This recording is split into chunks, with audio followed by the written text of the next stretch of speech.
Awesome, awesome. Good morning. How's everybody doing? Good, good, good. It's great to be back here at the Shed Expo. Everybody agree? Now I'm taking volunteers. Who wants to come up here and help me? Because I'm nervous, man. Getting in front of crowds just make me nervous, but that's all right, I guess. Just cheer me on if I'm doing something bad, all right? But anyway, it's good to be back. My name is Charles Hutchins. I own Shed Coach, Shed and Carport Pro, and also write for Shed Builder Magazine. Matt of Shed Builder wanted somebody with a third grade level to write for him. So I said, I'm the guy. So there I go. But anyway, what we're going to talk about today is some really simple things that we can all do. Over my 26 years, I've come up with these, what I call the 10 core commitments for success in the shed industry. And they're really, really simple things that we can all do to really build a really nice shed business, based on character, integrity, and things like that, a sustainable shed business. Who wants to do that? All right. And during my little presentation today, I'm going to ask questions and things like that. So please volunteer, because I'm trying to learn from you guys too. I am not a guru. I'm not an expert. I'm just somebody who's, trying to make a living selling sheds. That's it. But I've had what I think is some decent success. I work with a lot of good people in this industry, a lot of good builders and drivers and things like that. But anyway, who here uses Google and Facebook, TikTok, Instagram, all that stuff? Okay, that's great. I do too. But what we're going to share today, all that stuff is great to get the phones to ring, right? But what you do after that is what really counts. You can't depend on that stuff. So I'm kind of old school, and we're going to talk about these things once I get unnervous, right? To share a little bit about myself, in the beginning, I started this crazy business 26 years ago. Anybody recognize these buildings? Yeah, I know you do. But anyway, they're insulated panel buildings. And how I got going in this business, I was attending Western Kentucky University. And my dad called me one day, and we were just chatting on the phone, and he knew I was entrepreneurial. I always mowed yards, had my own car wash business and things like that growing up. And he said, hey, Charles, you ought to look into these buildings here they're making here in Campbellsville, Kentucky. And he said, they're selling like hotcakes. You ought to get involved in it somehow. So me being the ambitious guy that I was and still am today, I called the people. They met me in Bowling Green. We had dinner, and I said, hey, if I find a spot down here in Bowling Green to sell your sheds, would you supply me? And they said, yeah, we'll do that. So I went to work on calling different people that own land. I picked out the best place in Campbellsville, the best corner, in Bowling Green. And I called the guy, and I said, sir, I'd like to rent that lot next to your business. And he said, what do you want to do? I said, I want to sell sheds. And he was like, sheds? Because back then, hey, this business wasn't what it is today, right? You see like a few lots, like there's 5 or 6 lots in small towns now. But back then, hey, it wasn't like that. So he kind of laughed at me, and I said, yeah, like the ones they sell at Lowe's. He was like, okay, whatever. He said, call me in 2 weeks if you're serious. All right? So I called him. 2 weeks went by. I called him back, and he said, boy, you must really want to start your own business. He said, I'll tell you what I'll do. If you'll have insurance. I said, oh, yeah, I'll have all that, He said, if you'll have insurance, I'm going to rent this lot to you for $175 a month. And that includes electric. I said, man, I'm in. So what happened was I started getting my buildings delivered. I had a huge lot. I had like 8 displays. But back then, we didn't really have those big lots and things like that. But I was getting my displays delivered. People started showing up. I had my office there. And all of a sudden, I've got like 5 or 6 people in my office. And they're asking questions. And I can't answer them. So I'm thinking to myself, this is the best business in the world if it wasn't for these dang customers, and asking all these crazy questions, right? So I made it a point from that moving forward, I was going to become a pro. I'm going to try to become a pro in this business. And once again, I don't consider myself an expert. I'm just here sharing some things with you. Don't get the idea I'm preaching to you, trying to tell you what to do. I'm just going to share my story and some nuggets that'll help you. One of my mentors a long time ago said you have to have a strong why as to why you do stuff, okay? Whatever your motivations are, whatever you're doing. And outside of my Lord and Jesus Christ, my family is my why. It's why I do what I do. Now, when I first got going in this business, I didn't have a family. I was single, and my motivation was money. I wanted to make money. Who here wanted to make money? All right. Who here thinks money's important? All right. It is important, but I found that money makes good people better and bad people worse a lot of times, But my motivation was all off in the beginning. I started out, I was, money driven. I wanted to have a sports car, a big house, be able to go where I wanted. And over time, that changed. When you get a family, everything changes, as you know. How many here have children? All right. Would you do anything in the world for them? Absolutely. So that's what motivates me every day to go to work. When I go to work, is to do good for them, take care of my customers, and keep it really simple, right? So the first core commitment is to be enthusiastic and try to make a great first impression.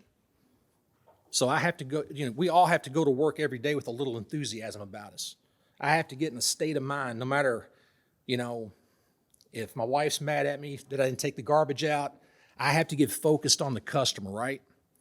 So I encourage all of us to go to work every day with enthusiasm, ready to help customers. Ralph Waldo Emerson said, nothing great was ever accomplished without enthusiasm, right? I go around to different sales lots, and I just go in and see what they're doing, and, I don't see a lot of enthusiasm a lot of times out there, People just kind of humdrum, here's a brochure, go out and look, not much excitement right there. But to strive to make a great first impression, I think the first thing is just to be sharp, when you're talking to your customers. If you're a man, have a nice polo on, maybe with your company brand on it, shirt tucked in, just be sharp and presentable. You don't have to wear a tuxedo or a suit, just, look sharp, and that makes a good first impression. The next thing is to be enthusiastic. There's that word again, right? About the shed business. I mean, we have a great business. Don't we all agree here? Isn't it wonderful? Just be really enthusiastic about the shed business. I mean, you don't have to be jumping up and down and stuff like that when you talk to your customers, but, bottled enthusiasm really works. And try to be an expert in your field, okay? Whatever you're doing, selling sheds, building sheds, whatever you're doing, try to be the expert. I'll go back to that story I told you. When I first got in this business, I had all those people in the office asking questions. I couldn't answer them. What do you think that did? I think I ended up selling out of those 6 people, maybe 1 of those people came back because I didn't really know what I was doing. This is interesting. According to Harvard, it takes 7 subsequent meetings to overcome a negative first impression. 7. So here's the deal. I don't have 7 chances, and neither do you. If somebody comes to my lot, I don't take care of them, I'm negative, I'm not enthusiastic, they have no reason to buy from me. They're going to go down the street. Everybody agree with that? Think about how many sales we lose because we make our first impression was off. I know we all get busy. I know at my office, it's me and my dad helps me a couple days a week. But sometimes at the end of the day, that last person comes in, you're wanting to leave, and I got to sit there and concentrate. Wait a minute. They're here. They don't care that I'm leaving. I got to take care of these people, right? So just be enthusiastic, be sharp, and be an expert in your field. This is a big one. Meet each customer with a smile and give them a genuine compliment. I mean, who do you want to deal with when you walk on a lot, right? Somebody who's smiling or somebody just with a negative attitude? Just recently, I had some customers. I've got competition across the street, down the street, up the street. It's like everywhere. And one of my customers told me, she said, hey, I went over here to this lot. The lady was smoking and talking to me. That's a no-no, man. You can't do that. But be positive. I mean, everybody loves to be around positive people. And find a way to compliment your customer. But it has to be genuine. like the car they drive in, say, hey man, that's a nice car. That's a nice shirt you got on. Stuff like that. And Mark Twain said, I could live a year on a compliment. A lot of people, I myself included, if somebody gives me a genuine compliment, it makes me feel good. Absolutely. And here's a big deal too. If a customer brings up the competition, compliment them as well. Never, ever talk bad about your competition. Everybody agree with that? Has anybody been guilty of that? Used to, I did. I mean, I was like, I wasn't terrible about it, but I first got going, I wanted all the business. And, but I quickly learned to build a good, sustainable business with character. You never, ever say bad things, negative things about your competition. You just don't do it. When somebody comes over and they're like, hey, I've been to the people across the street. They didn't have any good things to say about you. I'm like, interesting. Then I tell them, and I mean this, I've met them. They're really nice people. They've got great products, but let me show you my stuff. You see what I mean? It diffuses the whole situation. And I just encourage you guys to do that, because a lot of times customers, they like to start crap, right? They want to see who's going to give them the best deal. And I don't play that game either, neither should you. But yeah, absolutely compliment them, and that diffuses it, and hopefully you can just move on from there and sell them the shed,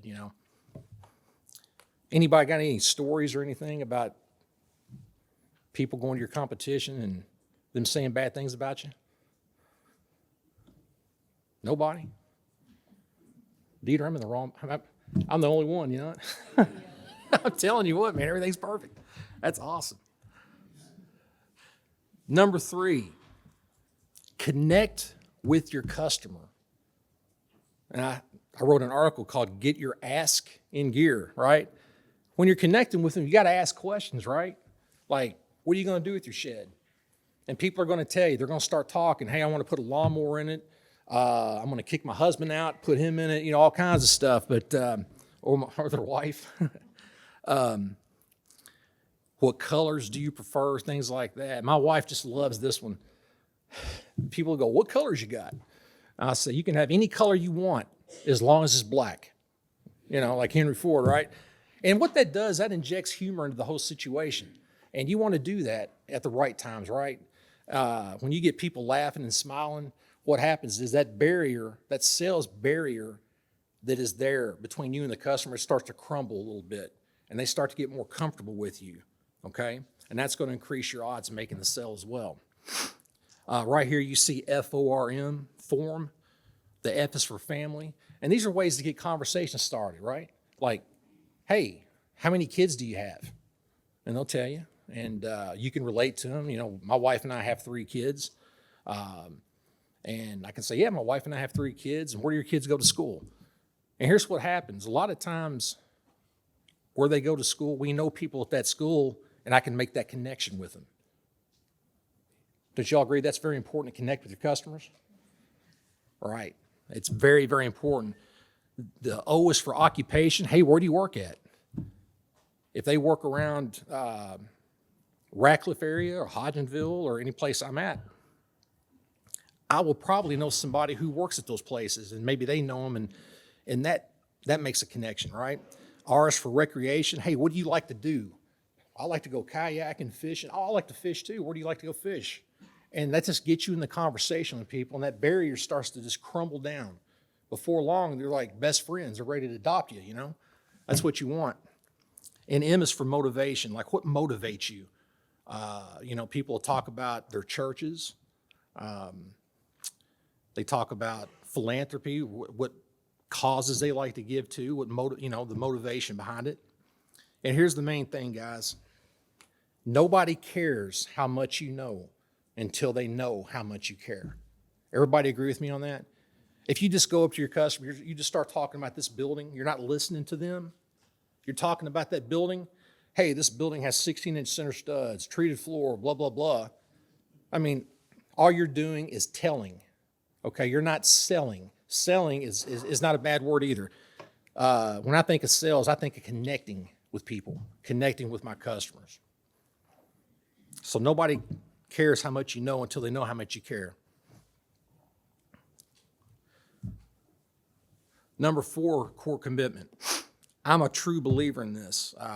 Put your price labels and point of sale materials on your sheds. How many people here agree with that? How many people disagree?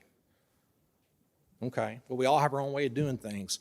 I believe in this day and age, people want as much information as they can get their hands on. People don't want to talk to me. They don't want to talk to salespeople a lot of times. They got a bad image in their head. A lot of times it's from, they always say, like a used car salesman, right? And a lot of times you go in a car lot, there's no prices. You go to a shed lot, a lot of times there's no prices.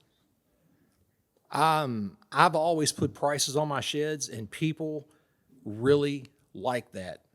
I encourage you to do that. You see I just have a really simple price label on my shed. It's laminated where I could do a dry erase. So if prices go up, like I know they have the last couple of years, or they've shifted around a little bit, I can just erase it. And that's at the bottom, that's 36, 48, and 60 month rent to own prices right there. I just feel like it's very valuable. People want to know what something costs. I've had many people say, why'd you do business with me? And they'll say, well, you had your prices on your buildings. And I'm like, when I found that out, I was down like 4 flat tires, man. I was going to put prices on everything. But also, I put point of sale materials. Who uses LP siding? All right. Well, they got a great program. They go around, they give you flags, they give you information to put in your buildings. I even put the brochure in the buildings, hang them in there with my business card. And the brochures and signs, they act as a silent salesperson. Because when you're not there, people can walk on your lot, grab a brochure, see what the price is, read up on the building, what it's made of, and all that stuff. And it just works out so much better. When they call you, they kind of know what they want. And also, upfront prices creates an honest approach to customers. You want to be as transparent with customers as possible. I call it telling them the good, the bad, the ugly, okay? Be as upfront and honest with them as you can. Who here has had success with putting signs and stuff? Who really puts a lot of materials on their buildings? You do. Good deal. What have you found? Yeah, same thing you have. If people really like it, then just being able for them to come after hours and be able to still continue to shop and get information when you're not there, it really diffuses the situation. And then, Mondays are some of our busiest days because people are at the lot Saturday and Sunday, and they got our phone numbers. They're calling us on Monday then to talk about what they saw. That's beautiful, man. I've never had somebody tell me, hey, I don't like you having all that information on your buildings. I've never had that happen. Anybody else got a story or anything they do?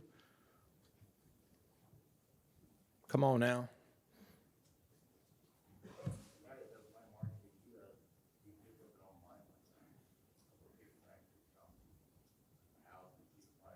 That's great.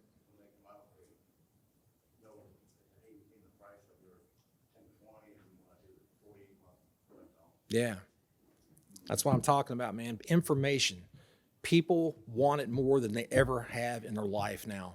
I've got a really good gentleman named Andrew Woods with LP Siding. Maybe some of you know him. I don't know. But they have just a great program. And I'd say take advantage of it because it's just free. It's free marketing materials for us. Anybody got any questions before we move on? Just think about that pricing thing. What would be the reason why I like to get back to your solid why. Why would we not price our buildings? Yeah. In our mind, it might be, we don't want our competition to see our prices. There again, that's kind of all backwards, right? Yeah. I really enjoyed the last 2 days. If we're more obsessed with our competition than we are with our customer, That's right. it's not sustainable. Look, you hit a nail on the head. It's always good to be aware of your surroundings, like who's selling sheds, right? But and I used to get caught up like that too. I'd be like, gosh, man, wonder what they're doing. I'm worried about them. I'll be honest with you. I wish everybody the best.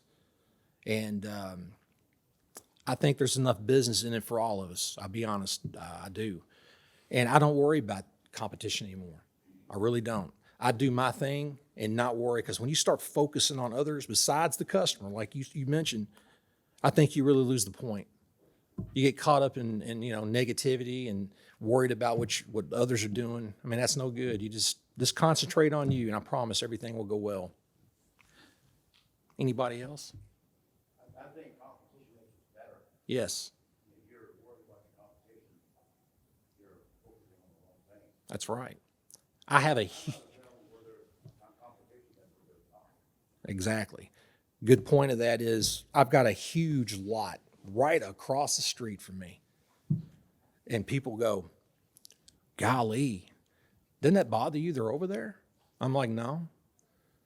Because now people think of that corner on that busy road as the place to buy sheds. And you got to understand, you're not going to get everybody.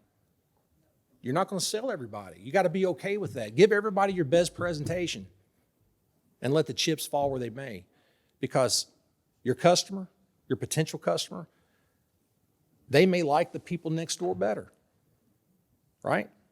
You got to be okay with that. I've called my leads back before, and I'm like, hey, just checking in with you. And they're like, oh, Mr. Hutchins, I hate to tell you, I went and bought a shed. And you know what I tell them? Let me tell you what I tell them. Something. I say, congratulations. I hope you got a good shed, your needs are taken care of. But if you ever need me in the future, hey, please come to me. And you know what? I think that's a good way to leave it. Anybody else before we move on?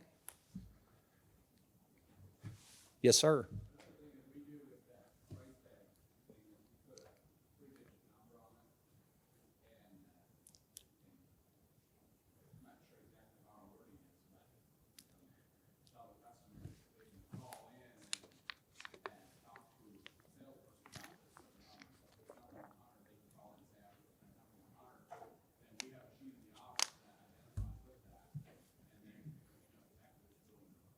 That's a great idea.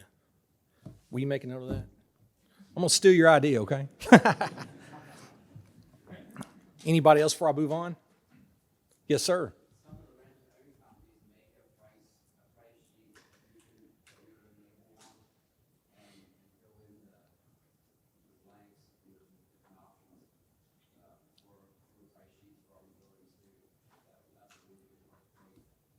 That's a great idea as well. See, I'm getting ideas from you guys, I'm trying to learn too. Yes, ma'am. The perks with the companies that you were talking about is that you can download it onto your system for 20 bucks, and it goes right into your Facebook Marketplace or Google Ads with downloads. And you can, if you do for those companies who have needs, you can also use that for regular purchases. Awesome. And you're with RTO National. Yeah. Another good company right there. Anybody else? We started using some QR codes. Yes. That's a good idea as well. When they hit that QR code, does it go right to your brochure, like with the current prices and things like that? Yeah, it actually takes the page where they can actually purchase the building. Oh, that's great. That's great.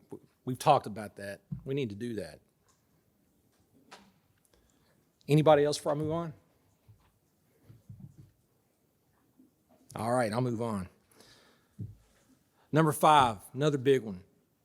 Another simple thing is stay focused on money-making activities, which means stay focused on your customer, right? Zig Ziglar said you can have everything you want by helping others get what they want. When I found that out at an early age, it made sense to me. I mean, I could sell as many sheds as I wanted to, and I'm helping people get what they want, and guess what? In return, I'm going to get what I want if I do them a good job, and I'm honest and upfront with them. Because I'm going to tell you something. If you're not honest and upfront, you're running a business that's a little shady, it's not going to last. Something's going to happen. It's just not going to be what it could be. So avoid distractions. You got to turn the news off. Most of us that run shed lots have an office, of course, and we have a TV. I keep my TV on next to mute on the weather channel, right? I don't put it on news channels. You talk about the kiss of death. Let a customer come in there who wants to talk politics. That'll ruin your day quick, right? I call the TV the electronic income reducer. That's what it does. It's going to reduce your income because you're not going to get anything done. CNN, constant negative news. That's what it stands for, right? All these news channels, I don't care if you like Fox, CNN, CNBC, it's all a bunch of negativity. And if you get caught up in that, man, it'll get you in a bad mood. So avoid distractions. And you know, in my early days of selling, I had friends that would stop by. They'd want to hang out. They thought, hey, I can just go hang out with Charles. And I'm trying to sell buildings, right? And your friends, you have to be able to tell them, hey, look, I got to get back to work, right? When we're at work, I mean, if I worked at a factory or someplace like that, my friends couldn't hang out with me, right? And that's how you have to treat this, like a real serious business. And you can't let people come in and be vampires of your time.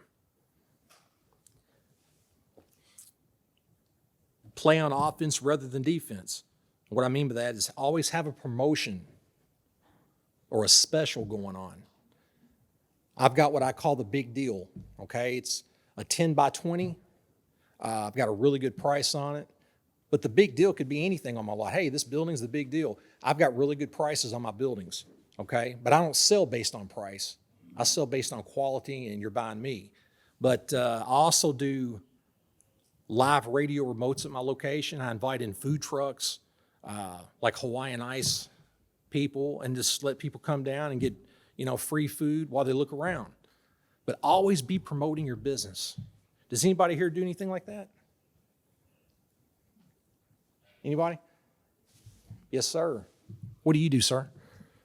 We do something similar in annual customer appreciation day.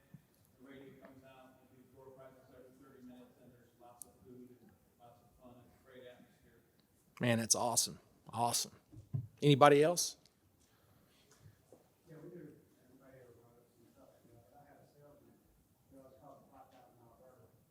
He got out the grill. He wasn't even a good person. He was very social guy.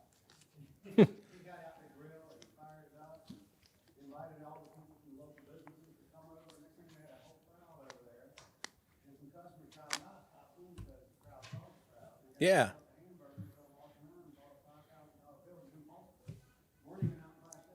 Yeah, unbelievable. Yeah, it's just stuff like that works. You never know who's going to stop by and spend money with you. Anybody else?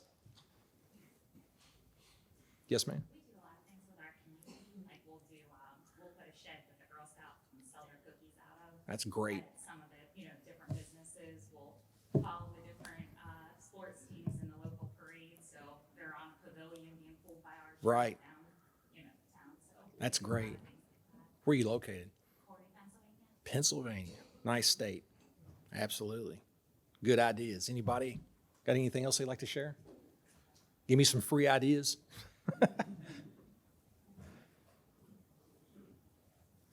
All right. Successful people do things that others will not. And that's true. They make the extra phone call at the end of the day, that extra email, the things that a lot of people won't do. These things we're talking about are easy to do, easy not to do. But if you do them consistently, you'll see big results over time. It's not overnight. It took me 26 years to be an overnight success, right?